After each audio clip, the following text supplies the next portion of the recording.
Amém. Vamos trabalhar. Abra a sua Bíblia, por favor, no Evangelho de João. Evangelho de João, capítulo 21. E eu quero que você leia comigo do versículo 15 até o versículo 17.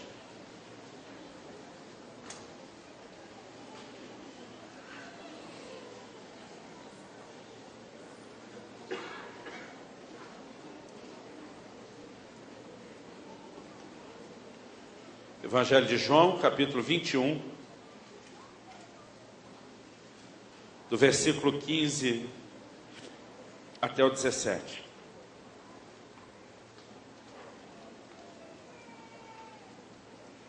Antes de ler o texto bíblico, que eu quero que você deixe aberto aí um pouquinho, eu quero dar um pano de fundo de como Deus falou comigo a respeito desse assunto, mais ou menos entre março ou abril de 1994. Então estamos falando de pelo menos 21 anos e meio.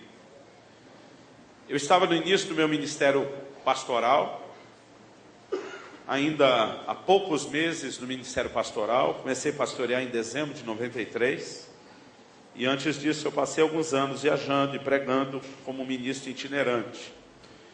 E eu lembro que na época nós tínhamos uma reunião, além da celebração do domingo à noite, nós tínhamos um culto na terça-feira à tarde, feito especificamente por causa de muitas irmãs que tinham se convertido, os esposos ainda não, e o horário do domingo à noite era mais difícil para elas estarem fora. A gente fez essa reunião e tínhamos uma reunião de ensino na quinta-feira à noite. Nem o culto da moçada no sábado a gente tinha ainda, a igreja era nova. E eu me lembro que na terça-feira à tarde, no final de uma dessas reuniões, o culto do domingo tinha sido uma bênção, mas terminou agora a reunião da terça à tarde. Eu vejo rodeando, vejo por perto uma irmã da igreja, irmã Maria. Uma mulher muito abençoada, uma mulher de oração, dedicada ao Senhor. A forma como ela se converteu numa das nossas reuniões foi muito impressionante. Ela entrou a primeira vez na igreja, ela estava com um estado muito sério de um câncer já avançado, e ela foi instantaneamente curada para a glória de Deus. Aquilo mexeu profundamente, não só com a irmã Maria, toda a família se converteu. O esposo dela era um desses camaradas que vivia bêbado quase que todo dia, dia e noite. Ele mesmo, um dia desse que reencontrei ele falou: pastor, eu vivia mais deitado do que de pé, né? Vivia para sarjeta, largado na calçada, de tanto que bebia. De vez em quando eu brinco, você tem ideia do tanto que bebia, do golinho que dava para o santo morreu de cirrose, né? Você imagina como era a coisa. Mas toda a família foi alcançada, todo mundo se converteu, e obviamente pelo impacto de tudo isso que aconteceu, irmã Maria se tornou assim uma mulher muito dedicada ao Senhor, uma mulher de oração. Ela era muito tímida, introvertida, eu vi rodeando e deduzi que ela queria puxar a conversa. Resolvi até ajudar e facilitar as coisas. Eu lembro que eu perguntei: irmã Maria, você está querendo falar alguma coisa? Ela disse: sim, pastor. E ela se aproximou. E quando ela se aproximou, ela foi logo se justificando, dizendo: eu tenho certeza que eu não estou louca. Quando ela falou isso, eu estou o tempo todo brincando com todo mundo. Minha vontade era dizer para ela: olha, irmã Maria, nenhum louco acha que é louco. Então, achar que é louco, que não é louco, não é nenhuma garantia de que não esteja. Mas eu percebi que ela estava muito tocada, muito quebrantada. Achei que era melhor guardar a brincadeira para outro momento. Eu só perguntei para ela: por que a senhora está me dizendo isso? Tenho certeza que não estou louco. Ela disse: porque no domingo à noite eu cheguei a achar que estava. Ela diz: enquanto nós estávamos no culto, na hora do louvor e adoração, ela diz: num determinado momento, ela falou: pastor, eu levei um susto enorme, porque eu vi um barulho de metal retorcendo, vindo do teto. E o barracão que a gente tinha alugado para fazer os cultos da nossa igreja, morava nessa época em Guarapuava, no interior do Paraná, ele tinha, além das tesouras de sustentação do telhado, que eram todas de ferro, né, as telhas eram todas de zinco, então toda a estrutura era de metal. A gente recém tinha entrado nele, não tinha nenhum tipo de forro, era tudo visível. E quando ela ouviu aquele barulho de metal retorcendo, ela disse que olhou para cima assustada, porque ela imaginou que o telhado estava despencando, vindo abaixo. Mas ela me disse: pastor Luciano, quando eu olhei para cima, meu susto foi maior ainda, porque o que eu vi foi o telhado da igreja abrir de fora a fora na metade. Ela diz: metade enrolou para um lado, como quando você abre uma lata de sardinha, metade enrolou para o outro. E ela diz: eu fiquei olhando aquilo assustado, e eu vi o céu acima de nós. Mas ela diz, de repente os céus também se rasgaram. Ela disse, eu vi o Senhor Jesus. Ela diz, eu não podia ver o rosto dele, porque brilhava mais do que umas 10.000 vezes o sol.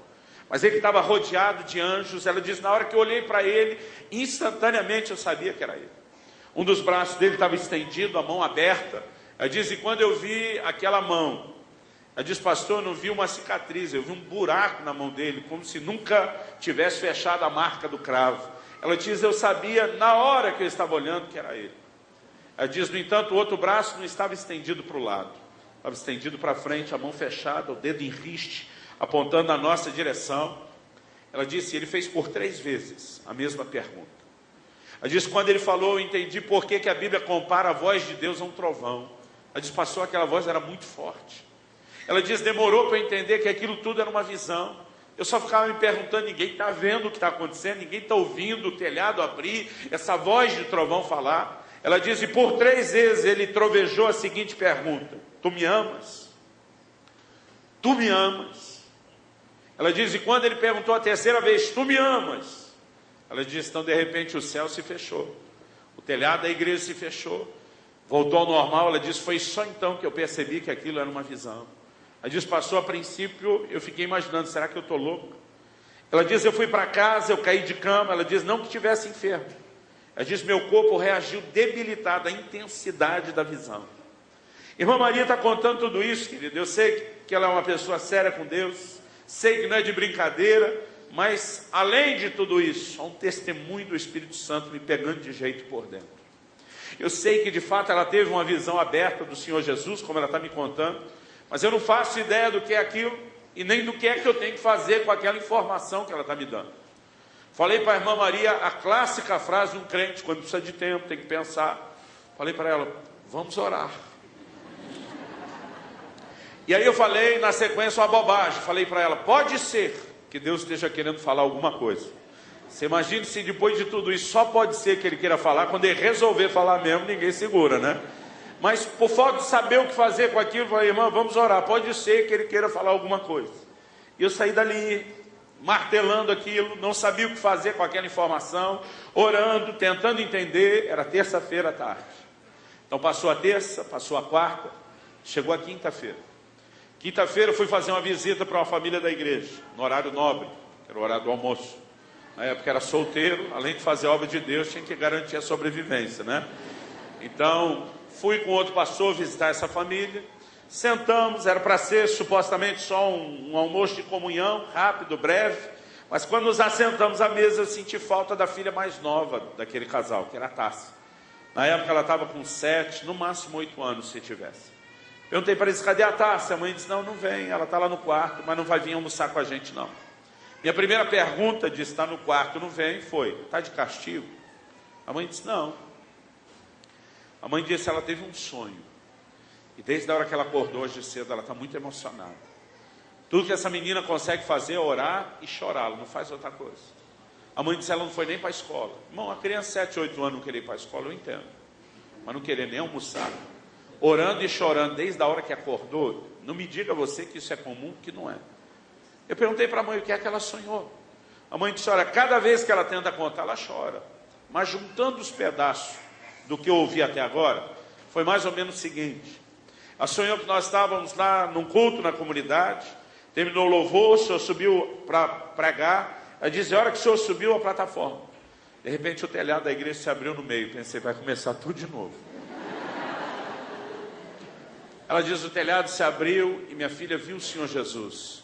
E o Senhor Jesus veio descendo, descendo, ele se colocou em pé na plataforma ao seu lado, sorriu para você de uma forma muito meiga, gentil, aliás, chegou a te abraçar e disse, Luciano, pode sentar, que quem vai pregar hoje sou eu.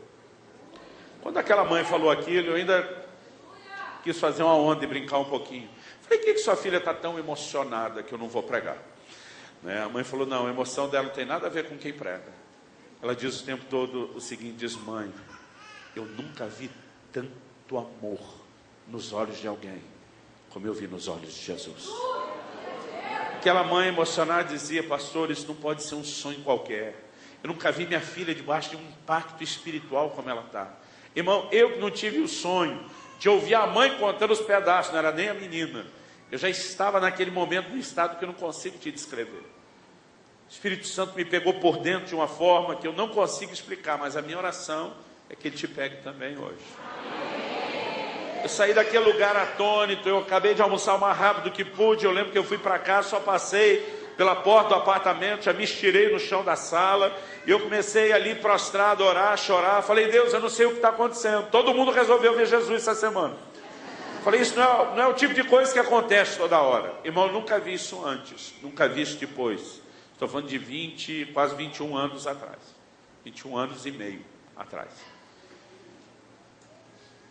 E naquele momento eu estava ali orando e dizendo, Deus, eu não estou entendendo isso tudo. Por que todo esse barulho, por que toda essa cena, por que visões tão extraordinárias? Falei, eu não creio que o sonho dessa menina é literal e que o Senhor vai vir pessoalmente pregar na nossa igreja. Falei, mas caso o Senhor venha, me confirma aí. Eu vou chamar a imprensa, eu vou ficar em pé do seu lado, nós vamos fazer o maior sucesso junto, nós dois. Eu falei, eu suspeito que isso é simbólico, mas eu não estou conseguindo entender nada. E no momento que eu falei, não estou conseguindo entender nada, o Espírito Santo falou comigo de uma forma muito clara. Eu não quero vender uma imagem, querido, cara super espiritual, místico, profético. Eu não tenho esse tipo de experiência toda hora, mas o que eu experimentei aquele dia, eu creio que me dá o direito de falar o que os profetas do Velho Testamento falavam. Veio a mim a palavra do Senhor. O que foi muito forte, nítido, intenso o que aconteceu ali. O Senhor falou ao meu coração da seguinte maneira. Ele disse, o sonho obviamente não é literal. Ele disse, eu estou tentando falar com a igreja desde domingo, e vocês não me deixam. Quando ele disse, desde domingo, eu lembrei da visão da irmã Maria. Ele disse, já passou a reunião do domingo, já passou a reunião da terça, e quinta era o dia do nosso ensino. Ele me disse, você pega essa mensagem, esse assunto que você preparou para ensinar, você pode ensinar ele qualquer outra quinta-feira. Mas ele me disse, hoje, eu tenho a minha própria palavra para falar para a minha igreja. Eu falei, considerando que o senhor não deve vir pessoalmente, está contando comigo, qual que seria essa palavra? E a pergunta que ele me fez foi, qual é o único texto da Bíblia que tem as 3 perguntas que a irmã Maria me ouviu fazer? E é por isso que nós vamos ler João 21, porque eu não vou pregar nem a visão de uma mulher, nem o sonho de uma criança. Mas eu quero fazer essa introdução antes, querido, para que você entenda a intensidade com que isso veio e como nos atingiu.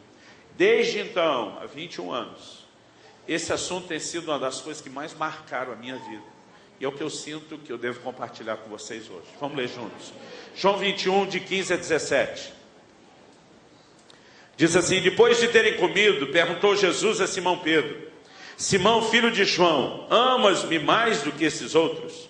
Ele respondeu, sim, Senhor, tu sabes que te amo. Ele lhe disse, apacenta os meus cordeiros. Tornou a perguntar-lhe pela segunda vez, Simão, filho de João, tu me amas? Ele respondeu, sim, Senhor, tu sabes que te amo. Disse-lhe Jesus, pastoreia as minhas ovelhas. Pela terceira vez, Jesus lhe perguntou, Simão, filho de João, tu me amas? E Pedro entristeceu-se, por ele lhe ter dito pela terceira vez, tu me amas? E respondeu-lhe, Senhor, tu sabes todas as coisas, tu sabes que eu te amo. E Jesus lhe disse, apacenta as minhas ovelhas. Nesse dia, Deus começou a me fazer perceber pela primeira vez a importância desse assunto de amor para com Ele. Na verdade, Ele me fez lembrar que quando questionaram Jesus lá em Marcos 12, 29 e 30, a respeito de qual era o maior de todos os mandamentos, tente imaginar você no lugar de Jesus e lhe dão a difícil tarefa, a ousada missão de dizer, ó, torça a escritura toda da sua época, dos seus dias, que era só o Velho Testamento, e tire o mais importante, o mais relevante, o maior de todos os mandamentos. Quando lançaram esse desafio para Jesus, ele nem titubeou, ele respondeu na lata. Amarás ao Senhor teu Deus, de todo o teu coração, com toda a tua alma, com todo o teu entendimento e com todas as suas forças. Ele não apenas que ele chamou esse mandamento de o maior mandamento, mas ele nos mostrou que não é apenas amar a Deus. O maior mandamento é o que eu gosto de chamá-lo de amor total. É amar com tudo que é em nós, com todo o coração, com toda a alma, com todo o entendimento, com toda a força. E naquele momento, parece que pela primeira vez, eu comecei a pensar, se esse é de fato o maior mandamento, Isso é mais importante do que a gente tem mensurado. E algo que o Espírito Santo falou ao meu coração, disse: se esse assunto de amar a Deus é o maior mandamento, a pergunta que ele me fez: por que vocês, pregadores, falam tão pouco sobre isso? Minha primeira reação foi querer julgar os pregadores que eu tinha ouvido até então. Pensei, é mesmo. Nunca vi muita gente pregar sobre isso. Já vi pregadores mencionarem em algum momento da mensagem a necessidade de voltar ao primeiro amor, mas desenvolver o tema, nunca vi ninguém fazer isso. Só que enquanto eu estou julgando os outros, o Espírito Santo me pegou de uma forma bem direta e diz: e você? Por que você nunca falou disso? Eu emudeci, eu não tinha resposta, eu não tinha nenhuma desculpa, nenhuma explicação. Mas ele começou a me fazer perceber, querido, que esse assunto é de uma grande importância. Eu comecei a enxergar textos na Bíblia, e minha proposta aqui não é ser exaustivo, como por exemplo, 1 Coríntios 16, 22, quando Paulo diz assim: se alguém não ama ao Senhor Jesus, seja anátema. Gente, a palavra anátema significa maldito, abominável. O que Paulo está dizendo, ele não está falando para não convertido, ele está falando para a crentaiada, para o povo da igreja. Se alguém não ama ao Senhor Jesus, seja anátema. Sabe o que ele está dizendo? Não existe nenhuma relação com Deus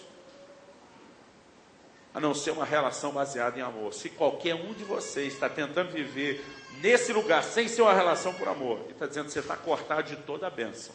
Você está debaixo de um lugar de maldição. Irmão, o assunto é muito sério. Não dá para brincar com isso. Em Efésios 6, 24, Paulo diz: a graça seja com todos aqueles que amam ao nosso Senhor com amor incorruptível. Algumas versões traduziram amor perene, sincero. A palavra no original grego é incorruptível, um amor que não se corrompe. E aí que você vai entender o protesto, inclusive de Jesus, lá no livro de Apocalipse. Quando ele diz: tenho, porém, contra ti que abandonaste ou perdeste o seu primeiro amor. Deus está dizendo: você já teve algo que você não tem mais. Você deixou ele se corromper, se estragar. Naquele momento o Senhor começou a me fazer perceber a importância desse assunto. Talvez que nós não tenhamos nenhum outro assunto tão importante para discutir como essa questão de amor para com ele. Porque Deus não espera apenas que a nossa relação com ele, que ele se desenvolva com base na obediência. O nosso chamado é um chamado à obediência. Ele não espera de mim e de você apenas uma atitude de fé. É impossível relacionar com ele sem fé.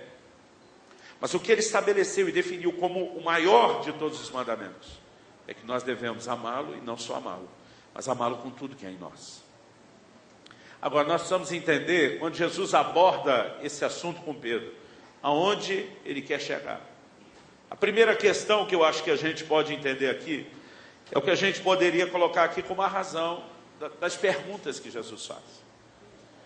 A primeira coisa que nós temos que destacar: nós estamos falando de Jesus já ressuscitado, portanto, com o corpo glorificado. Ele não tem necessidade de fazer nenhuma pergunta. Ainda que enquanto caminhou nessa terra como homem, ele abriu mão dos atributos da divindade temporariamente, né? Alguns deles como onipresença, ele estava limitado a um corpo, ele é um lugar de cada vez.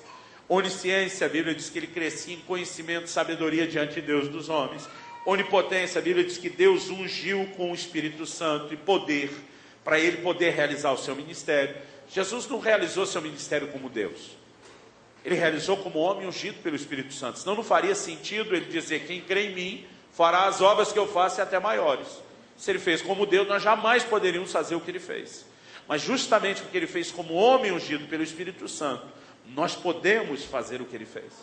No entanto, Colossenses fala que nele habita corporalmente a plenitude da divindade. Quando Jesus ressuscitou, o que ele disse, ele deixou de lado temporariamente esses atributos, eles imediatamente lhe foram restituídos. Então Jesus não está falando com Pedro, fazendo pergunta, porque ele precisa saber a resposta. Aliás, no versículo 17 diz que Pedro se entristeceu e disse: tu sabes todas as coisas. Basicamente Pedro está dizendo: o senhor não tinha nem que estar perguntando, eu não tinha nem que estar respondendo. Agora, se Jesus não está perguntando para saber a resposta, por que é que ele está perguntando? Aliás, algo que nós temos que reconhecer é que nenhuma das três perguntas são iguais. Elas são parecidas, mas não são iguais. Na primeira delas tem um detalhe que não tem na segunda e na terceira. A primeira delas, Jesus pergunta assim: Pedro, tu me amas mais do que esses outros? Esse detalhe, mais do que esses outros, a gente tem que levar em consideração. Eu não creio que a intenção de Jesus fosse iniciar um campeonato de amor, uma competição de quem ama mais. Em outro momento, quando os discípulos tentam discutir quem era o maior entre eles, eles levaram a bronca de Jesus e bem feito para eles, o que mereceram. Deus não espera nenhum de nós se medindo, se comparando, competindo. E nesse momento, ao perguntar, você me ama mais do que esses outros? A ideia não é iniciar essa competição que ele já combateu antes. Qual o propósito dessa pergunta? Não só dessa, mas das três. Eu entendo que ele está levando Pedro a um lugar de uma autoavaliação sincera, honesta, a respeito de onde ele realmente se encontrava em relação ao assunto do amor para com Jesus. Por quê? Lá atrás, querido, Pedro achava que era o cara. Eu brinco às vezes que Pedro estava com o Speed Romário. A nova geração não sabe direito quem foi Romário, mas quando a seleção brasileira, a gente não gosta de falar nisso desde o ano passado, mas quando a seleção brasileira ganhou o tetracampeonato mundial, quem classificou o Brasil, virou herói nacional, colocou a gente para dentro da Copa, inclusive antes, foi o Romário num jogo decisivo. No final desse jogo, que ele fez 2 gols, não me engano, contra o Uruguai, não me lembro direito, ele deu uma entrevista em rede nacional, cadeia nacional de televisão. Nessa entrevista, Romário fez a seguinte afirmação. Ele disse que quando ele nasceu, ele, Romário, Deus olhou para ele e disse, este é o cara. Speed Romário não é quando o cara acha que é o cara, é quando o cara acha que até Deus acha que ele é o cara. Quer dizer, é o mais alto nível de ser o cara, entendeu? Eu acho que Pedro estava mais ou menos com esse Speed Romário. Por quê? Jesus na última ceia, em João 13, você pode conferir depois, ele diz, olha, um de vocês vai me trair. Quando Jesus diz, um de vocês vai me trair, a maioria reagiu como? Senhor, porventura sou eu? Porque cada um está humildemente dizendo, eu me encaixo nisso que o senhor está falando, eu sei que pode acontecer comigo. Será que sou eu que vou fazer essa bobagem? Enquanto a maioria se via na possibilidade de ser essa pessoa que Jesus falou, Pedro olha para João, que está com a cabeça encostada no peito de Jesus, e diz, pergunta quem é. Se pergunta quem é, tipo, eu boto a mão no fogo por mim e por você, João, nenhum dos outros 10. Ele não só age assim, mas ele diz, Jesus, por ti eu daria minha vida. O que Pedro está dizendo? Eu morrer, enquanto esses outros te trairiam, eu morreria por você. Porque Pedro, na verdade, querido, achava, eu não acho que ele está mentindo para Jesus. Pedro achava de forma equivocada que o nível do seu amor era muito maior do que o que realmente era. Quando Jesus pergunta, e aí Pedro, você me ama mais do que esses outros? Eu entendo que a pergunta de Jesus é mais ou menos assim, e aí? Você ainda acha que é o cara? Há mais razões para acreditar nisso. Uma delas é o jogo de palavras que existe no original grego, que a gente pede, tanto para a tradução para o português, para o espanhol, para o inglês, porque de uma forma muito rica, a língua original, em que foi escrito o Novo Testamento, que é o grego, eles tinham palavras diferentes para conotar expressões diferentes de amor. Então, por exemplo, tem uma palavra que pouca gente conhece no grego, que é storge, ela significa amor familiar. Tem uma palavra específica que Jesus usa na pergunta, Pedro, tu me amas? Agapau, que é uma derivação de ágape. Ágape fala do amor perfeito, o amor do tipo de Deus, o amor sacrificial. Só quando Jesus pergunta, Pedro, tu me amas? A resposta de Pedro é, tu sabes que eu te amo? Filéu. Pedro não responde agapau. Filéu é amor fraternal, é amor de amigo, é amor de irmão, mas está longe de ser agapau, o amor sacrificial. Eles ainda usavam a palavra eros para se referir a amor na sua expressão e conotação física, como da intimidade do casal. Mas Jesus pergunta, Pedro, você me ama agapau? Pedro responde, tu sabes que eu te amo, filéu. A primeira versão em português da NVI, a nova versão internacional, nessa época, 21 anos atrás, a gente só tinha ainda o Novo Testamento. Era da Sociedade Bíblica Internacional, me lembro disso. Eu lembro que eu fui conferir a tradução, estava assim, Pedro, tu me amas? E a resposta de Pedro era, tu sabes que eu gosto de você. Imagina a moça perguntando para o noivo, talvez, benzinho, você me ama? Ele respondendo, eu te considero muito. Bom, nós sabemos a encrenca que esse cara se meteu. Não é isso que ela está perguntando, muito menos o que ela quer ouvir. Jesus diz, e aí Pedro, você me ama? Então, embora a resposta de Pedro seja positiva, ela não chega a ser evasiva, mas ela é uma explicação. Amar eu amo, mas não é aquela Brastemp, não é aquelas coisas. Na segunda pergunta que Jesus faz, embora não tenha essa outra pergunta, tu me amas mais do que esses outros, Jesus sustenta na segunda pergunta, Pedro, tu me amas, agapau? E Pedro insiste na resposta, tu sabes que eu te amo, filéu. Na terceira pergunta, Jesus, que não conseguiu trazer Pedro para o nível de amor que ele está discutindo, ele desce ao nível de Pedro. A Bíblia diz que a terceira pergunta entristeceu Pedro. O que tem de diferente? A terceira pergunta, Jesus diz, Pedro, tu me amas, filéu? Ele é o golpe de misericórdia. É mais ou menos quem diz, é só isso que você tem? Aí Pedro, além de se entristecer, ele diz, tu sabes todas as coisas. E Pedro sustenta, tu sabes que eu te amo, filéu. Em outras palavras, amar eu amo, mas não é aquilo que eu achei que era. Pedro, que ele está passando por uma baita de uma crise. Ele negou o Senhor 3 vezes. Ele não foi quem traiu. Aliás, naquela noite, quando ele disse para Jesus, Senhor, por ti eu daria a minha vida. Imagina Jesus dando uma encarada messiânica em Pedro, dizendo, Pedrão, ainda essa noite, antes que o galo cante, você vai me negar 3 vezes. E Pedro, de modo nenhum, Senhor, eu não. Tipo, pode acontecer qualquer um, menos comigo. Mas nós sabemos o que aconteceu. Pedro negou o Senhor, o galo cantou, ele lembra daquilo. A Bíblia diz que ele chorou amargamente. E nós temos agora, querido, alguém com quem o Senhor Jesus se encontra. E que depois de tê-lo negado por 3 vezes, agora Jesus está por 3 vezes também, para mim não é coincidência, questionando sobre o amor. Pedro não tem nem de longe a ousadia de se comportar como antes. Eu sou o cara, eu dou minha vida por você, eu te amo mais do que todo mundo, enquanto essa turma vai falar, eu não. Agora Pedro sabe exatamente o nível onde ele se encontra. E ele sabe que o amor dele por Jesus não é amor agapau, não é sacrificial, ele não está pronto para morrer, é filéu. E talvez fosse um filéuzinho de nada.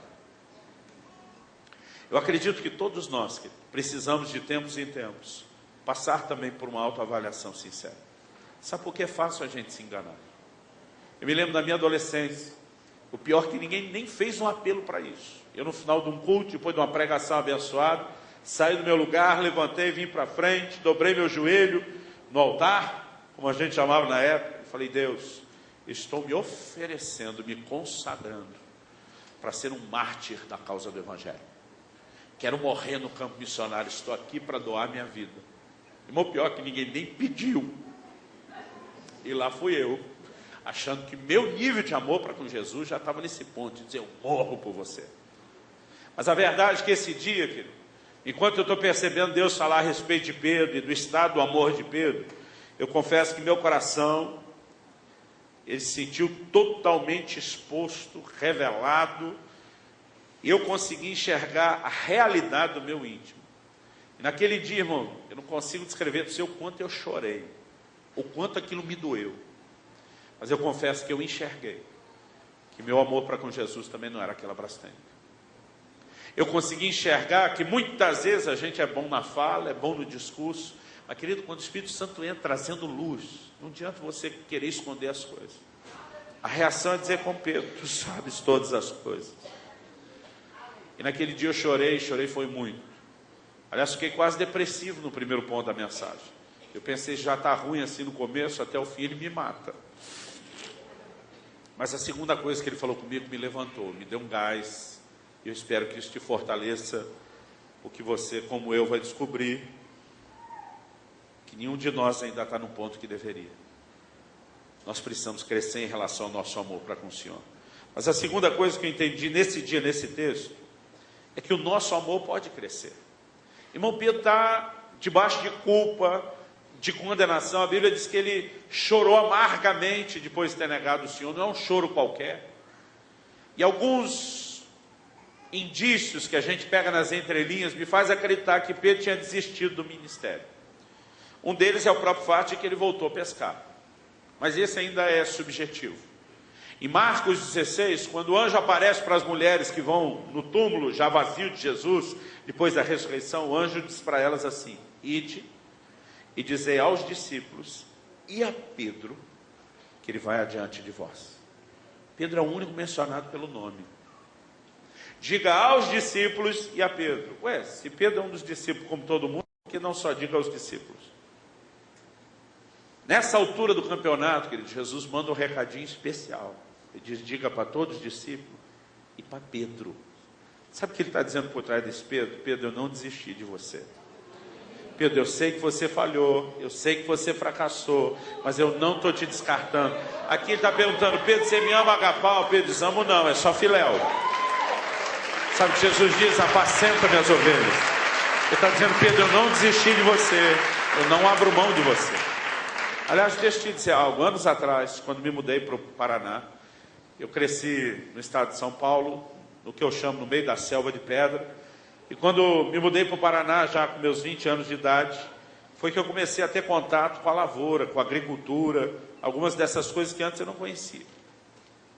E um amigo muito querido viajou semana passada, retrasada comigo. A gente tem um contato muito próximo até hoje. Eu lembro quando cheguei lá, ele como um fazendeiro, um engenheiro agrônomo, ele um dia me pegou e falou, pastor, o dia que o senhor tiver um dia livre, tiver podendo, me avise. Eu quero te levar comigo na fazenda, eu quero te mostrar como essa nova vida do interior do Paraná, essa produção agrícola, tem coisas que primeiro vai ser bonito de ver, mas o senhor tem que se adaptar, tem que entender esse novo mundo. E ele me levou um dia para fazer um tour, para mim era o tour, ele ia trabalhando e ele ia me explicando tudo. Ele falou, olha, o trigo está numa altura boa, ainda está verde, mas está numa altura boa, bonito de se ver. Meu primeiro espanto, querido, eu não fazia ideia de que esses campos de trigo eram assim, tão vastos, tão imensos. Eu fiquei impressionado que a gente ficou horas andando de caminhonete na plantação. Ele ia parando num lugar, em outro, colhendo amostras, examinando. Só que enquanto ele está dirigindo essa caminhonete no meio da plantação, eu só fico olhando pelo retrovisor, porque onde a caminhonete vai passando, fica atrás 2 trilhos, onde a roda está passando e o trigo está todo no chão. Só que é o seguinte, irmão, a gente anda 10 minutos, 15 minutos, 20, meia hora, 1 hora, 2 horas... E eu vou ficando agoniado, porque eu vou pensando, é muito trigo no chão.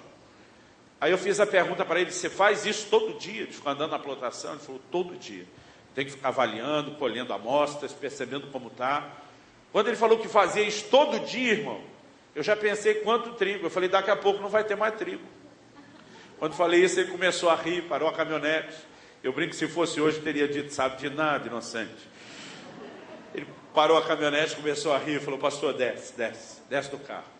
Eu falei, por quê? Ele falou, quero te mostrar algo. Aí nós descemos, eu lembro que ele posicionou, falou, olha, vem aqui onde eu estou. Olha para aquele canto da esquerda. Mas ele falou, o senhor vai fazer assim, o senhor vai nivelar a cabeça, na altura do trigo, que ele é todo parelho a altura. E olha nessa direção que eu estou apontando. Eu olhei, ele falou, presta bem atenção. Se eu ver alguma irregularidade, porque ele é da mesma altura, eu falei, nesse lado que você apontou, eu estou vendo uma irregularidade. Ele falou, qual? Eu falei, parece que tem 2 carreiros aqui, que é mais ou menos 1 palmo abaixo do resto. Ele diz, exatamente. O senhor consegue perceber qual a largura do carreiro e a distância de um e do outro? Aí eu fiquei olhando, falei, não. Aí eu olhava atrás da caminhonete, media aquilo, olhava de novo, falei, não, você não está dizendo que você passou com a caminhonete ali e o trigo levantou? Ele disse, aham.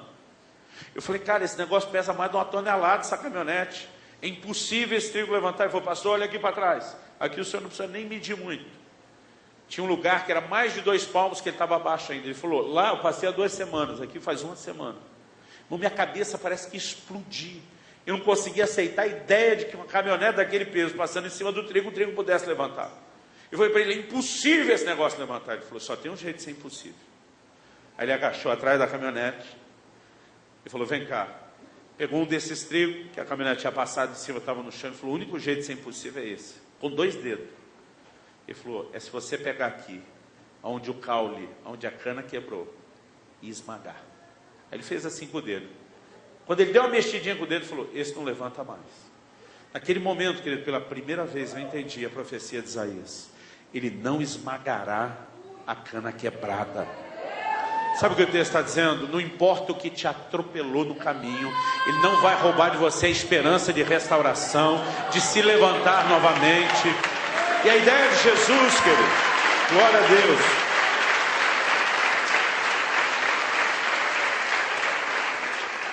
A ideia de Jesus não é colocar Pedro debaixo de culpa, debaixo de condenação. Está vendo, Pedro, como você não amava mesmo, nada disso. Qual é o propósito de Jesus ao trabalhar com Pedro? Como eu falei, Pedro vem de uma crise, é inegável, negou o Senhor Jesus lá, aquelas 3 vezes no jardim. Irmão, a gente tem que dar até um desconto. O Pedro tentou ajudar Jesus. Quando vieram prendê-lo, a Bíblia diz que ele puxa uma espada e que ele arrancou um pedaço da orelha de Malco, um dos servos do sumo sacerdote. Cá entre nós, eu não acho que ele queria a orelha. Eu não sei se eu que vi muito filme de gladiador, mas se fosse eu, irmão, tinha tentado a jugular. É onde eu teria ido, no pescoço. Eu imagino que Pedro tentou a mesma coisa, dar um golpe no pescoço. Eu acho que o cara no susto, no reflexo, na esquiva, desvia. E o que ele conseguiu foi só arrancar um pedaço da orelha. Não bastasse o golpe mal dado, Jesus ainda dá uma bronca em Pedro, manda ele guardar a espada, ainda cura a orelha do cara. Deve ter sido muito frustrante para o Pedro. Eu acho que a hora que ele pensa, se o senhor quer mesmo ser preso, Deus te abençoe, Jesus. Irmão, vazou todo mundo, não sobrou um. A Bíblia diz, se cumpriu naquela noite a escritura que diz, ferirei o pastor e o rebanho se dispersará. Foi um esparramo de discípulo. O Evangelho de Marcos é o único que dá esse detalhe, o que leva os estudiosos a acharem que talvez tenha acontecido com ele. Diz que um jovem estava enrolado num lençol, e quando os guardas tentaram prendê-lo, fugiu nu, largou o lençol na mão dos guardas, fugiu nu, tamanho desespero. Irmão, não sei se um saiu na frente gritando, salve quem puder, não sei como foi o negócio, mas todo mundo, sem exceção, fugiu. Agora, João capítulo 18 fala de 2, Pedro, e João diz assim, e um outro discípulo. É a maneira como João fala de si o evangelho todo. Ele diz que Pedro e o outro discípulo foram seguindo Jesus de longe. O que é esse de longe? Se os caras tentar pegar, a gente corre. Se não tentar, nós vamos satisfazer a curiosidade de ver como é que essa história termina. Então os dois chegam no Sinédrio, onde Jesus foi preso. Quando os dois chegam no Sinédrio, a Bíblia diz assim, que o outro discípulo era conhecido do sumo sacerdote. A tradição diz que João fornecia peixe lá, não sabemos se isso é verdade. Mas diz que era conhecido. Agora, é aí que faz sentido a pergunta da criada no portão para Pedro. Você também é discípulo dele? O que também? Isso aqui nós sabemos que é, e você? João deu a cara a tapa, irmão. João chega lá com todo mundo sabendo que é discípulo. Se identifica como tal. Aí pergunta, você também? Pedro diz, eu não. E ele nega por mais 2 vezes. O Pedro, querido, eu acredito que ele de fato achava que podia morrer por Jesus, que amava a ponto de morrer, mas na hora que a coisa apertou, tanto no Getsemane ele correu, depois ele fica à distância, ele negou, mesmo na hora da crucificação, o único que estava perto da crucificação, da cruz, foi João. A Bíblia diz que todos os outros estavam distantes, o único que é mencionado é João. E agora Jesus chega para o Pedro e diz, ei Pedro, aquela conversa de me amar, a ponto de morrer por mim, você me ama, agapau. Imagina o Pedro cabisbaixo, as orelhas murchas, dizendo, Senhor, amar eu amo, mas não é isso tudo não. Eu não creio que eu tenha esse amor sacrificial, eu não creio que eu estou pronto para morrer por você. E nesse momento de constatação e dor, é que Jesus fala o que a gente ainda não leu. Volta comigo em João 21, vamos olhar os versículos 18 e 19.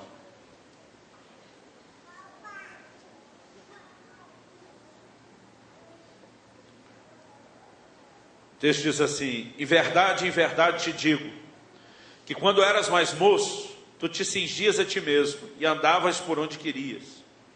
Quando, porém, fores velho, estenderás as mãos, outro te cingirá e te levará para onde não queres.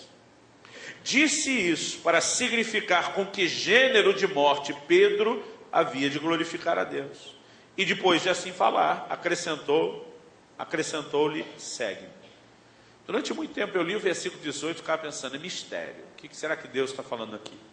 Mas, irmão, não tem mistério. O mistério é explicado, é resolvido no versículo 19. Ele falou, quando você era mais moço, isso não é só idade cronológica, fala de um lugar de maturidade. Jesus diz, você se governava, você se dirigia, você ia onde queria, você se vestia. Ele diz, quando você for mais velho, outro vai te governar, vai te levar para onde você não quer. Ele estava dizendo, vai chegar um momento onde você não está mais na liderança, você vai viver rendição, a verdadeira liderança. E quando esse dia chegar, Pedro, sabe o que Jesus estava falando para ele? Você vai estender as mãos, olha para cá. O que ele está dizendo com estender as mãos? Disse isso para significar com que tipo de morte Pedro vai glorificar a Deus. Jesus está dizendo, vai chegar a hora onde aquilo que você achou que tinha ainda não tem, você vai estar pronto para isso, Pedro. Vai chegar o dia em que você estará pronto para morrer por mim e me glorificar através da sua morte. Sabe o que Jesus está dizendo, Pedro? Você olhava para si mesmo e achava que me amava a ponto de morrer por mim, descobriu que não tinha esse amor. Eu estava olhando para você e sabia que você não tinha nada disso. Agora nós estamos aqui nessa conversa e você está morto dizendo, Jesus, você tinha razão. O Senhor sabe todas as coisas, eu realmente não estava pronto. Pois bem, Pedro, já que eu tenho razão, deixa eu te dizer. Você não estava pronto naquela ocasião. Você ainda não está pronto agora. Mas vai chegar o dia em que você vai ter esse amor agapau. Vai chegar o dia em que você vai estar pronto. Sabe o que Jesus está dizendo, Pedro? Seu amor hoje pode ser só filéu, pode ser um filéuzinho de nada, mas quando eu olho para você, Pedro, eu vejo que você vai chegar lá, eu vejo que você vai conseguir. Deixa eu te dizer uma coisa hoje, que Deus acredita mais em você do que sua mãe, aleluia. E mãe é mãe, não é verdade? Fala sério. Eu sempre que eu falo desse assunto, me lembro de uma história que eu ouvi de alguém. Já não me lembro se eu ouvi ou se eu li, ou se foi os dois. Uma mãe foi assistir o filho desfilando na parada militar. E quando toda a tropa passou lá marchando, o filho estava marchando o compasso trocado da tropa. Quando todo mundo erguia o pé direito, ele erguia o esquerdo e vice-versa. E ele foi trocado o tempo todo. Diz que a televisão conseguiu acompanhá-lo, do começo ao fim. Não sei como, no final acharam a mãe. E foram perguntar, como a senhora se sentiu vendo seu filho marchando o compasso errado da tropa? Ela disse, meu filho não fez nada errado, quem estava errado era o resto da tropa. Tem hora que eu penso, é difícil acreditar, tem hora que eu penso, não, mãe é mãe, tudo é possível para uma mãe. Mas querido, deixa eu te dizer, se mãe já acredita que só, eu quero te dizer, Deus acredita em você mais do que sua mãe. Alguém disse com muita propriedade que Deus não nos escolheu em função daquilo que nós somos hoje, mas daquilo que nós viremos a nos tornar nas mãos dele. Ele consegue olhar para mim e para você, e apesar do nosso amor hoje talvez não ser aquela Brastemp, ele diz, eu vejo que o seu amor pode crescer, eu acredito que vai crescer, eu vejo você chegando lá. E se o primeiro ponto da mensagem me deprimiu, irmão, o segundo me levantou, me deu um gás. Porque eu pensei, o meu amor também pode crescer e eu vou investir nisso, eu vou fazer com que meu amor cresça. Mas em terceiro e último lugar, Deus me fez perceber algo a respeito desse assunto do amor, em especial o amor por Ele.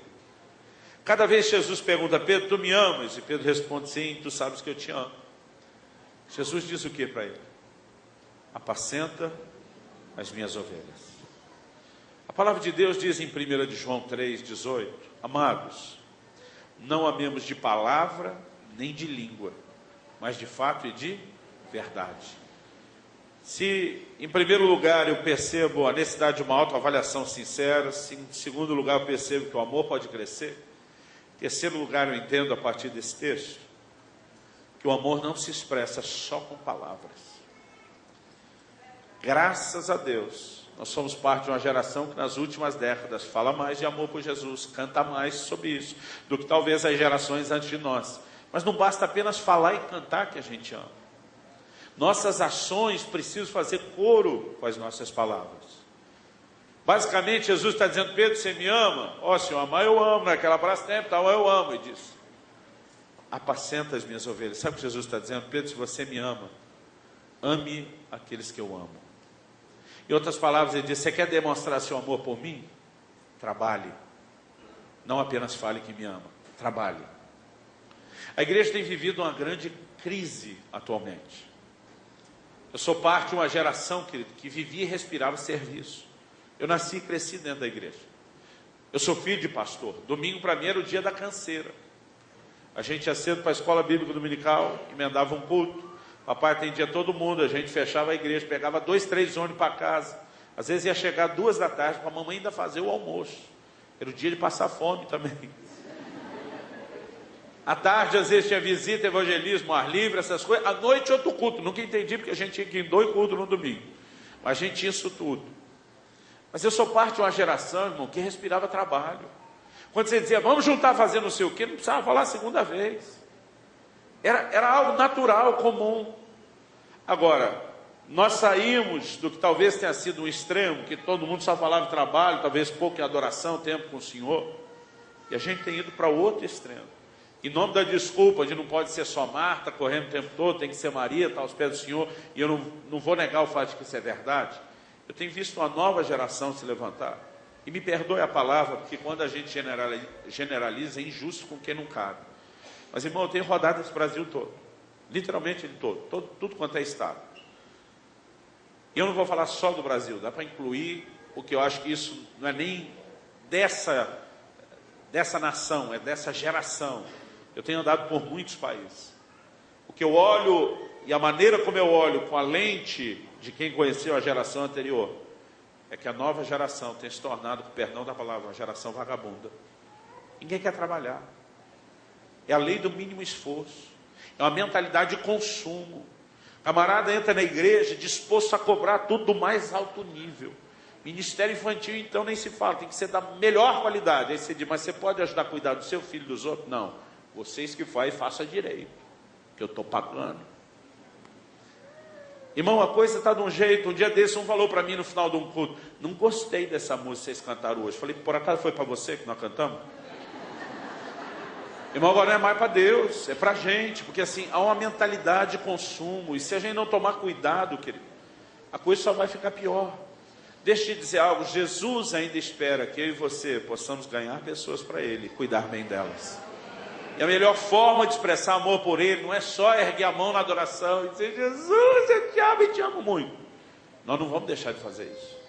Mas as nossas ações precisam fazer coro com as palavras dele. Algo que eu entendi muito forte naquele dia, quem ama, trabalha. Basicamente Jesus está dizendo, você me ama? Sim, Senhor, eu te amo. Ele falou, então amo que eu amo. Irmão, deixa eu te dizer uma coisa, você quer conhecer minha simpatia? Trate bem minha família, minha mulher e meus filhos. Você vai me ver sorrindo à toa. Você quer conhecer minha antipatia ao lado não tratado da minha alma? Se meta com a minha família. Isso vai manifestar na hora. Eu não consigo conceber a ideia de alguém que diga para mim, olha, eu te amo e te respeito. Só não amo nem respeito sua mulher e seus filhos. Eles são a minha extensão. Como que você me ama e me respeita sem amar ou respeitar a minha família? E basicamente o que Deus está dizendo é a mesma coisa. 1 de João, quando ele diz, não adianta você falar que ama a Deus, mas não ama o seu irmão. Porque ele espera que se você o ama, que você ame aqueles que ele ama. Quem está entendendo, diga amém. O duro, irmão, que demorou pouco tempo, eu já fui reprovado no primeiro teste. Era o início da minha experiência como pastor, e eu lembro que a gente tinha um grupo de irmãos na igreja, que eu apelidei eles de os crentes tribulosos. Eles traziam tribulação para todo mundo, irmão, era um negócio impressionante. Eles tinham o dom de ser barraqueiro e tudo mais. Era tenso a coisa. E um dia eu perdi a paciência com aquele grupo. Eu lembro que eu entrei no meu quarto, peguei minha mala, comecei a juntar minhas coisas, falei para Deus, chega, vou-me embora. Devia estar uns 6 meses e pouco só no pastoreado. Falei, vou-me embora. A hora que eu estou juntando minha mala, falei, vou-me embora. O Espírito Santo falou comigo, você não ama esse povo, a ponto de se sacrificar por eles. Falei, não amo não. Irmão, Deus sabe tudo, não adianta a gente querer enganar ele. Eu já aprendi a ser honesto. Falei, não amo não. Falei, o que eu amava deu para vir até aqui, deu para sacrificar até aqui. Daqui para frente não amo mais, não sacrifico mais. Aí ele me fez uma segunda pergunta. Você me ama? Eu falei, você sim, eles não. Vamos separar as coisas. Mal sabia eu, irmão, que eu estava caindo numa isca, numa armadilha. Ele disse, se você me ama, eu quero que você desfaça essas malas agora. Porque se você não consegue pastoreá-los por amor a eles, faça no mínimo por amor a mim. Ele diz, eu dei minha vida por cada um deles, eu não vou desistir de nenhum deles. Se você não consegue fazer por eles, faça por mim. Minha vontade foi dizer, apelou, hein? Mas funcionou, irmão, desfiz aquela mala. Aliás, nesses 21 anos depois disso, toda vez que eu olho para a mala olha para mim. Que rola aquele clima entre eu e a mala, eu lembro dele falando isso. Se você me ama, faça um pouco mais. Mas por que eu estou dizendo isso? Há muitas motivações que podem encher o meu e o seu coração em relação ao trabalho. Tem gente, por exemplo, que trabalha porque quer ser reconhecido. Pastor, é errado reconhecer quem trabalha? Eu acho que não. Até Deus trabalha com galardão e reconhecimento de quem fez, então não deve ser errado fazer isso. O problema é que quando a gente só faz por isso, no momento em que não tiver reconhecimento, a gente para de trabalhar. A gente pode ter muitas motivações diferentes. Eu não sei te dizer, em 20 e tantos anos de ministério, 21 só pastoreando, eu estou quase 25 pregando. Eu não sei te dizer, querido, quantas vezes, não foram poucas, eu já encontrei as mais diferentes motivações no meu próprio coração. Logo no início do meu ministério, antes mesmo dele, quando as pessoas começaram a profetizar sobre minha vida, eu quero que você entenda, eu cresci num lar, numa família muito simples, na estrutura financeira, um estilo de vida muito simples. E aí vi os profetas botar a mão na minha cabeça e falar de coisas que pareciam impossíveis. Chegará o dia em que você vai ficar cruzando os céus dessa nação do lado para o outro o tempo todo. Irmão, eu tinha vontade de rir, eu nunca mais falei mal de Sara, porque tem coisa que você ouve e dá vontade de rir mesmo, é engraçado. Eu nunca tinha andado nem de teco-teco, imaginava se um dia andar de balão, sabe, esses dirigíveis.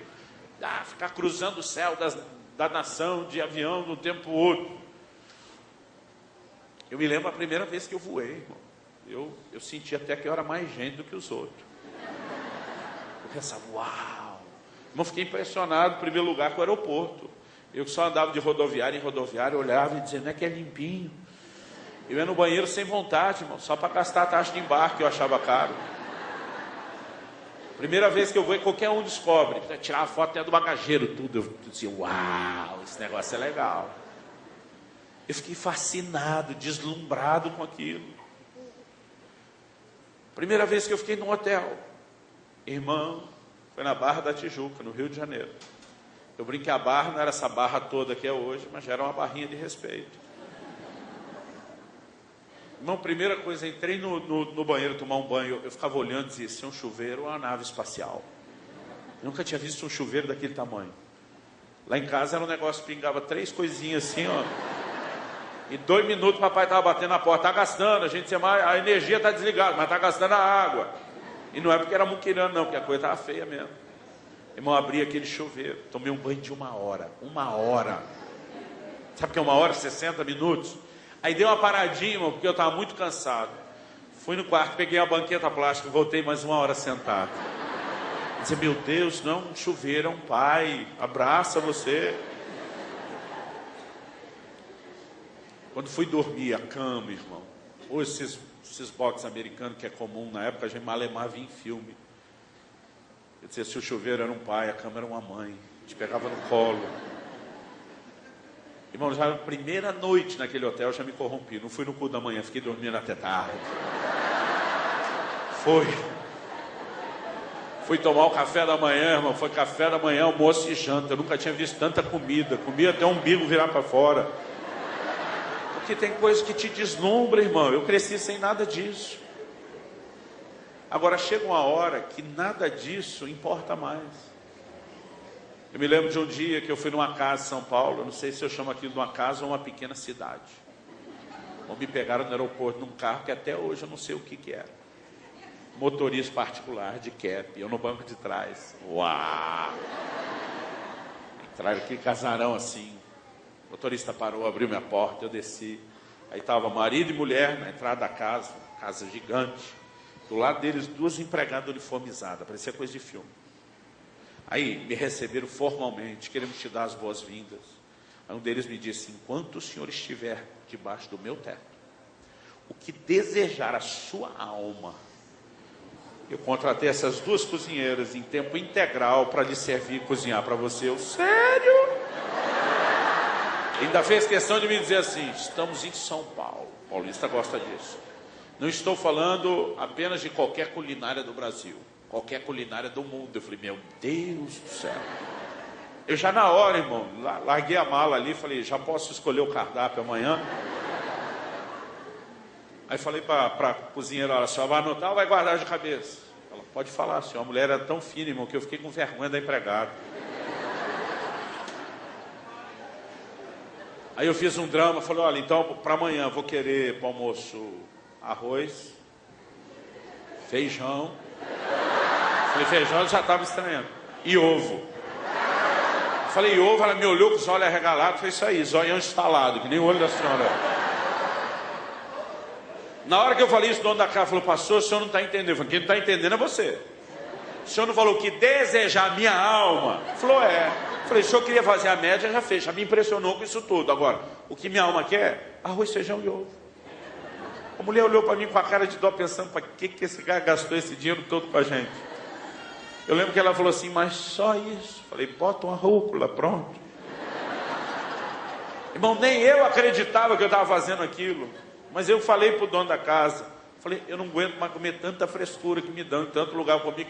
Eu cresci comendo arroz, feijão e ovo. Estou com saudade de arroz, feijão e ovo. Dá para rolar arroz, feijão e ovo? Sabe por quê, querido? Qualquer outra motivação que você tenha, em algum momento, você vai cansar disso. Aquele aeroporto que me deslumbrava, irmão, não aguento mais aeroporto. Depois de 20 e tantos anos viajando, não sei quantas vezes, eu fico em média 3 dias por semana fora. E às vezes fico um dia em cada cidade. Às vezes eu prego de manhã numa cidade, à tarde na outra, à noite na outra. Dependendo de onde está, irmão, a gente troca de país. Estava agora quase 2 semanas na Europa.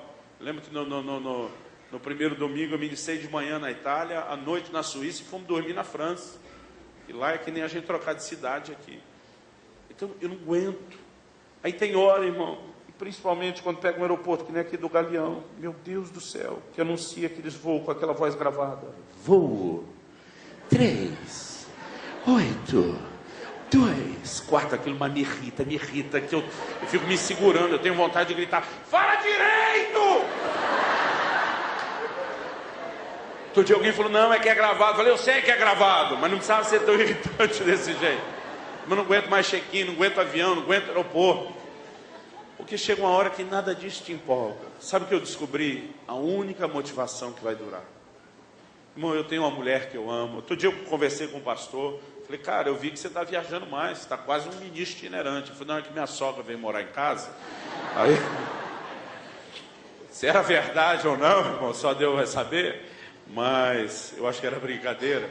Mas eu tenho uma mulher que eu amo, eu tenho filhos que eu amo, eu tenho uma família maravilhosa. Se eu pudesse, irmão, não saía de casa de jeito nenhum. Mas eu estou 3 dias por semana fora. Essa vez eu mudei para quarta, quinta e sexta. Normalmente é quinta, sexta e sábado. E tem hora que eu entro no carro, tem hora que eu estou indo para o aeroporto, eu já faço isso chorando. Tem hora que, quando está chegando o dia de sair, eu já começo a ficar esquisito. Porque é um negócio, querido, que realmente me dói. Agora, sabe por quê? Eu continuo fazendo o que eu estou fazendo? Porque cada vez que eu penso em parar, eu lembro quem que me chamou. E eu lembro que ele disse, se você me ama, cuide das minhas ovelhas. Sabe a melhor forma, querido, de você expressar amor, e a única motivação que de fato dura, quando estamos falando de trabalho, é se você ama. Eu não estou dizendo que todo trabalho é movido por amor. Apocalipse 2:2, carta à igreja de Éfeso. Conheço as tuas obras, o teu labor, a tua perseverança. Pensa numa igreja que trabalhava de alta performance, era essa igreja de Éfeso. Mas o Senhor diz, tenho porém contra ti, que abandonaste o teu primeiro amor. Ele disse, vocês continuam trabalhando, mas já não são mais movidos por paixão. Então, nem todo mundo que está trabalhando faz por amor. Mas quem ama, querido, quem de fato ama, vai expressar isso com o trabalho. O Senhor disse para aquela igreja, lembra de onde caíste. Deixa eu te dizer algo, querido. Quando a gente olha para a gente e percebe que o primeiro amor foi embora. Outro dia um irmão falou para mim, pastor, ora por mim. Eu falei, por quê? Ele falou para mim, eu estou em crise. Acho que eu perdi meu primeiro amor. Eu falei, não, então você não está em crise, você está em pecado. Porque quando Deus fala de perder o primeiro amor, ele diz, lembra de onde caíste, ele chama de queda. Ele diz, arrepende-te. Para quem que ele manda arrepender, irmão? Para quem está em crise? Não, para quem está em pecado. Porque se amar a Deus com tudo que é em nós, de todo o coração, alma, entendimento e força, é o maior mandamento. Não amá-lo de todo o coração, ainda que a gente esteja amando, mas não amá-lo com tudo que é em nós, é a quebra do maior mandamento. Eu acredito que nós precisamos entender a seriedade disso. E eu não vim aqui hoje para te apontar o dedo, eu não vim aqui para tentar colocar ninguém debaixo de culpa ou condenação, mas eu creio que o Espírito Santo quer te fazer a mesma pergunta que Jesus fez para Pedro há mais de 2000 anos atrás. A mesma pergunta que a irmã Maria ouviu há 21 anos atrás. Tu me amas? E a pergunta dele não é para ouvir sim ou não. Não é esperando de você uma resposta positiva ou negativa. Na verdade, o propósito da pergunta é te ajudar a entender Aonde você está em relação a esse amor?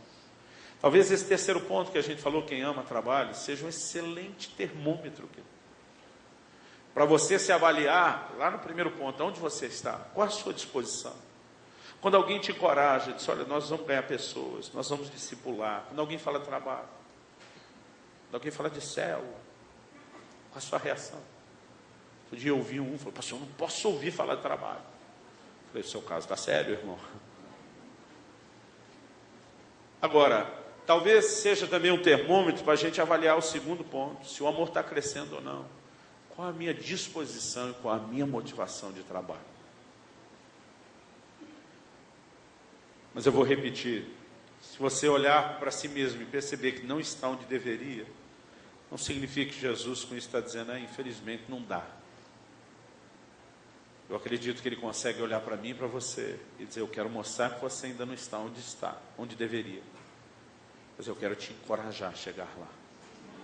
E a reação que eu e você devemos ter, se enxergamos que não estamos onde deveríamos, não é de desanimar, não deveria ser de desistir, mas de dizer, eu vou me empenhar para que o meu amor cresça.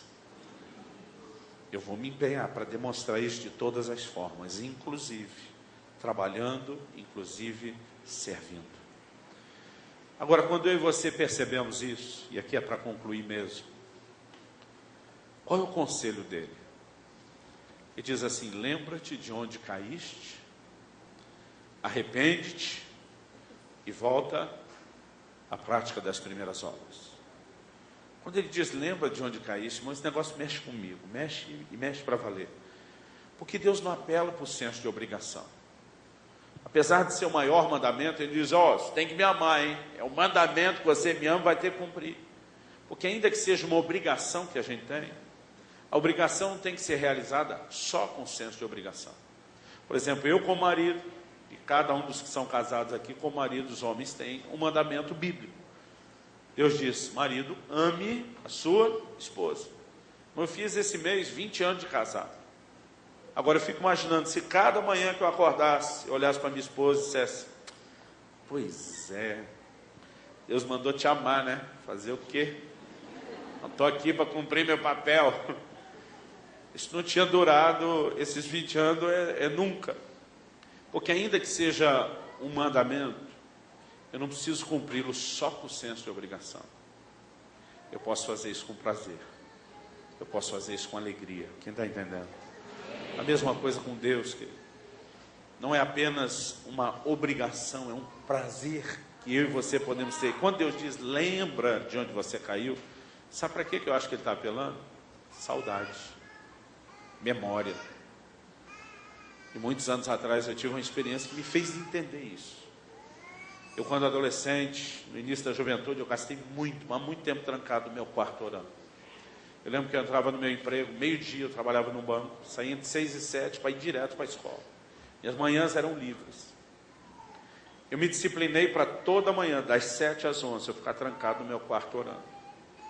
Eu só saía para ir para o trabalho e chegar a tempo. Comia correndo, saía para chegar a tempo. Se tinha que fazer trabalho de escola, fazia de madrugada, fazia fim de semana. Minhas manhãs eram meu tempo com Deus. Eu gastei muito tempo naquele quarto. Só que depois que eu me mudei para o Paraná, comecei o ministério, pastorear, casei, tive filho. Cada hora eu tinha uma desculpa a mais para a correria. E eu já não gastava esse tempo como antigamente. Eu lembro que um dia eu fui visitar meus pais. Estava na casa dos meus pais. E eu fui até esse quarto que eu dividia com os meus irmãos quando era solteiro, onde eu tinha deixado nossas coisas, as malas, as coisas de viagem. Fui pegar alguma coisa, não sei se era uma fralda para o meu filho, não me lembro o que era. Mas na hora que eu abri a porta do quarto, para entrar, eu ainda estou segurando a maçaneta, a porta aberta. O ângulo que eu olhei dava exatamente naquele canto do quarto, onde eu passava a maior parte do tempo de joelhos orando. E a hora que eu abri a porta, irmão, e olhei aquele cantinho, parece que disparou um gatilho na minha memória. E começou a passar um filme. Parece que eu me via dia após dia, ajoelhado naquele canto orando. Irmão, eu via as cenas, eu sentia aquilo tudo, o que era aqueles momentos. Eu olhei por meio do tapete, a gente tinha pro meio do quarto um tapete redondo. Mamãe fazia daqueles de barbante, de crochê, não sei. Tinha isso aqui também. né? Eu lembro que eu olhei para aquele tapete, eu fiquei lembrando, meu Deus, quantas vezes eu fiquei prostrado aqui com a cara no chão, regando esse tapete com lágrimas. Quando eu cansava de ficar ajoelhado no chão duro ou deitado no tapete, eu deitava na minha cama e erguia minhas mãos para adorar o Senhor. E aquele filme, irmão, está passando.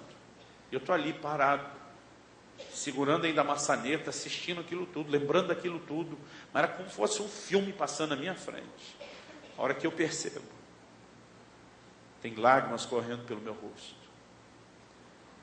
Eu não ouvi Deus naquele dia bradando do céu: por que é que você não ora como orava antes? Mas sabe o que eu senti naquele dia? Saudade. Segurando aquela maçaneta, olhando para aquele canto, eu não senti Deus me cobrar um instante, mas eu senti saudade dele. Eu senti saudade daqueles momentos com ele. E eu vou te dizer, querido, aquilo me fez tanta falta. Quando ele disse para a igreja de Éfeso: lembra de onde caíste? Ele basicamente está dizendo: não estou aqui para te apontar o dedo, não estou aqui para te condenar, mas eu quero te desafiar a lembrar de como já foi bom que nós tivemos, para que você não perca isso. Feche seus olhos por um instante. Espírito Santo, eu tentei da melhor forma possível repartir a tua palavra, e se o Senhor não vivificar a tua palavra, a gente só vai ter tido uma palestra, um discurso, nada mais do que isso. Mas eu clamo que o Senhor possa vivificar a tua palavra dentro de cada um. Abra os nossos olhos espirituais, não apenas para enxergar a realidade da palavra que o Senhor está nos mostrando, mas para nos ajudar a ver e enxergar o estado do nosso próprio coração, onde estamos em relação ao amor para contigo. Nós sabemos que o coração pode ser enganoso, como disse Jeremias, e nós não queremos fazer essa avaliação sozinhos. Nós clamamos graça do Senhor e queremos aprender com a sabedoria do salmista que orou: sonda-me, ó Deus, e conhece o meu coração, vê se há em mim algum caminho mau. Espírito Santo, só você pode trazer à tona o real estado do nosso coração e do nosso amor para com Deus. Nós queremos mais do que ser parte de uma igreja religiosa, nós queremos ser parte de uma igreja que te ama, Senhor, que entende a relevância, a importância do maior mandamento. E nessa hora nós queremos nos arrepender, porque muitos de nós temos perdido aquele primeiro amor e paixão. Muitos de nós, ó Deus, ainda podemos dizer que te amamos à semelhança de Pedro, mas não com agapau, não com amor sacrificial. No entanto, nós não queremos perder a perspectiva de que esse amor pode crescer, e nós clamamos por isso. Vem sobre nós, Espírito Santo, ajuda-nos nessa noite, não só a entender onde estamos, mas a perseguir o alvo que precisamos alcançar. Nós clamamos em nome de Jesus. Fala com Deus, querido, do seu jeito, da sua maneira, com as suas palavras. Derrama seu coração diante dele hoje, em nome de Jesus.